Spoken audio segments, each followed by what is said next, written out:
Hello friends, welcome back to my Raman channel. ఈ రోజు నేను అస్సలు చేదు లేకుండా కాకరకాయ పులుసు ఎలా చేయాలో చేసి చూపిస్తానండి. ఫస్ట్ కాకరకాయల్ని ఇలా శుభ్రంగా వాష్ చేసి కట్ చేసి పెట్టుకోవాలి. ఇప్పుడు ఒక పాన్ లో కొంచెం ధనియాలు, కొంచెం జీలకర్ర, కొన్ని మిరియాలు, తెల్ల నువ్వులు, ఎండు మిరపకాయలు వేసి బాగా డ్రై రోస్ట్ చేసుకోవాలి. మీ దగ్గర నువ్వులు లేకపోతే వేరుశనగ పప్పు కూడా వాడుకోవచ్చండి. తర్వాత ఇది చల్లారాక దీంట్లో కొంచెం ఎండు కొబ్బరి పొడి యాడ్ చేసుకొని మెత్తగా గ్రైండ్ చేసుకోవాలి. ఇప్పుడు వేరే పాన్ లో 2 to 3 టేబుల్ స్పూన్ల ఆయిల్ వేసుకొని కట్ చేసి పెట్టుకున్న కాకరకాయల్ని కొంచెం సేపు ఫ్రై చేసుకోవాలండి. లైట్ గా ఫ్రై చేసుకోవాలి. ఇందులోనే కొంచెం పసుపు, కొంచెం సాల్ట్ వేసుకొని ఫ్రై చేసుకోవాలి.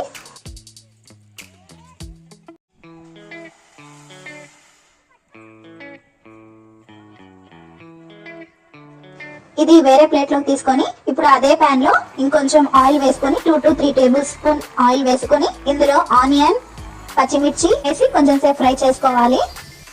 ఇప్పుడు అల్లం వెల్లుల్లి పేస్ట్ వేసి ఇది ఫ్రై అయ్యాక కట్ చేసి పెట్టుకున్న టొమాటో ఇందులోనే కొంచెం పసుపు వేసి బాగా మగ్గించుకోవాలి.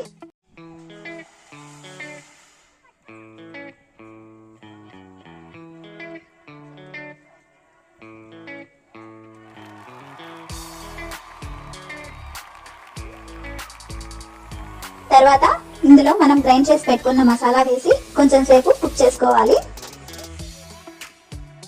ఇప్పుడు ఇందులో ఫ్రై చేసి పెట్టుకున్న కాకరకాయల్ని వేసి మసాలా పట్టేంత వరకు ఫ్రై చేసుకోవాలి. తర్వాత ఇందులో కొంచెం గరం మసాలా, చింతపండు పులుసు వేసి కుక్ చేసుకోవాలి.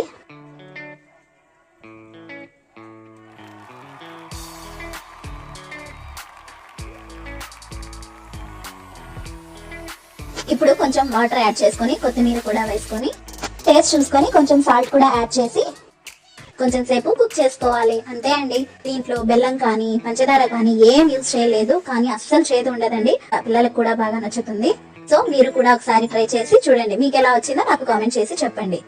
లాస్ట్ లో కొత్తిమీరతో గార్నిష్ చేసి సర్వ్ చేసుకోవడమే.